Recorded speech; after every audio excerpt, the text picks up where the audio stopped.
AITA for uninviting my sister and her husband from my son's wedding reception for making a 90-day fiancé joke? I'm 55M. Last week, my son James 28M got married to his partner Zara 28F. They were together for around 9 years before they got married, and met in university.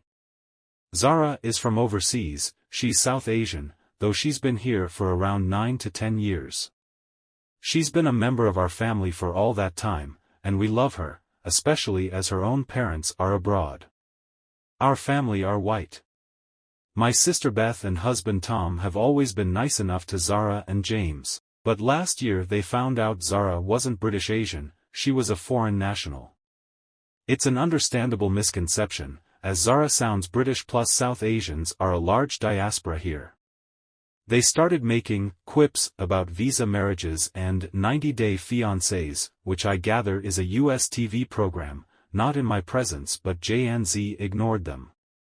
However, after the wedding last week, we had a family dinner where Beth and Tom again brought up visa marriage, made a Meghan Markle joke, and then said they would only let their daughter marry a foreigner after he got British citizenship. ZNJ looked shell-shocked as they didn't expect this to be brought up at a wedding event. I immediately uninvited them from the reception, there and then. My wife and I are paying for the reception as Z's parents paid for the wedding, and both Z plus J were happy at the uninvite.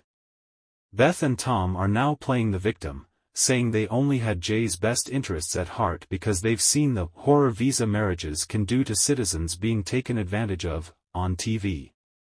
I said meaning well means nothing, and they're now telling our other family that we are bullying them. Some took their side, saying they were only trying to help and I should re-invite them. I am refusing as I think their reasoning is bullshit.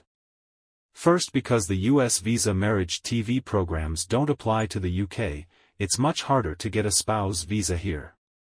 90-day fiancé isn't a concern, because you can't just get citizenship after a couple months of marriage, it's never been the case.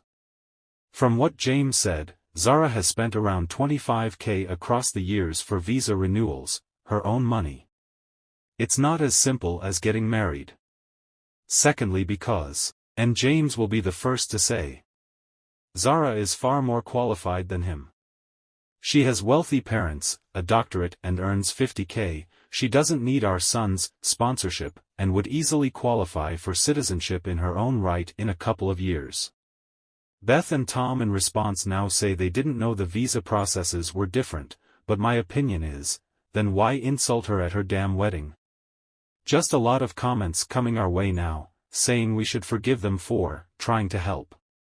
Wife and I refused, J and Z are happy with my refusal, but people are now making comments about it being a reasonable concern, when it objectively has never been a concern. AITA.